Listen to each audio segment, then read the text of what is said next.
CPM-ന്റെ മാനിഫെസ്റ്റോയിൽ പറഞ്ഞത് പരമദരിദ്രരായിട്ടുള്ള ആളുകൾ 4.5 ലക്ഷം കുടുംബങ്ങൾ കേരളത്തിലുണ്ടെന്നാണ്. ഈ പരമദരിദ്രരും അതീവ ദരിദ്രരും തമ്മിലുള്ള വ്യത്യാസം എന്താ? ഈ 4.5 ലക്ഷത്തിൽ നിന്ന് ഈ അതീവ ദരിദ്രരുടെ നമ്പർ 64,000 ആയി മാറിയത് ഏത് ചെപ്പടി വിദ്യയാണ്? മാനിഫെസ്റ്റോയിൽ പറഞ്ഞിരിക്കുന്നു 4.5 ലക്ഷം പരമദരിദ്രർ കേരളത്തിലുണ്ട്.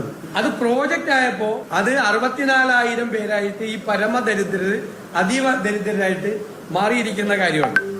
രണ്ടാമത്തെ കാര്യം, ദരിദ്രരിൽ അതിദരിദ്രം ആയിട്ടുള്ളവർ. ഫുഡ് സെക്യൂരിറ്റി ആക്ട് പ്രകാരം കേരളത്തിൽ ഇപ്പോ AY വിഭാഗത്തിൽ എത്ര കാർഡുകളെന്നറിയോ?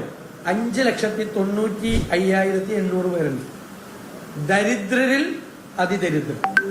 അവരെല്ലാം ദാരിദ്ര്യ രേഖയിൽ നിന്നും ഈ അതീവ ദാരിദ്ര്യത്തിൽ നിന്നും മാറിയെങ്കിൽ കേന്ദ്ര ഗവൺമെന്റ് അവർക്ക് കൊടുക്കുന്ന പ്രത്യേക റേഷൻ നിർത്തുമെന്നാണ് ഇപ്പോൾ സാമ്പത്തിക വിദഗ്ധരും രംഗത്ത് പ്രവർത്തിക്കുന്ന പ്രഗത്ഭരുമായിട്ടുള്ള ആളുകൾ സർക്കാരിനോട് ഒത്തിരിക്കുന്ന കത്തിൽ പറഞ്ഞിരിക്കുന്നത്. കാരണം ദരിദ്രരിൽ അതിദരിദ്രരായ ആളുകൾക്ക് ആണ് 5,95,000 പേരുണ്ട് സൗജന്യമായിട്ട് ഭക്ഷണം കിട്ടിക്കൊണ്ടിരിക്കുകയാണ്, അരിയും ഗോതമ്പും കിട്ടിക്കൊണ്ടിരിക്കുക. അപ്പൊ അവരൊന്നും ഈ കൂട്ടത്തിൽ പെടില്ല.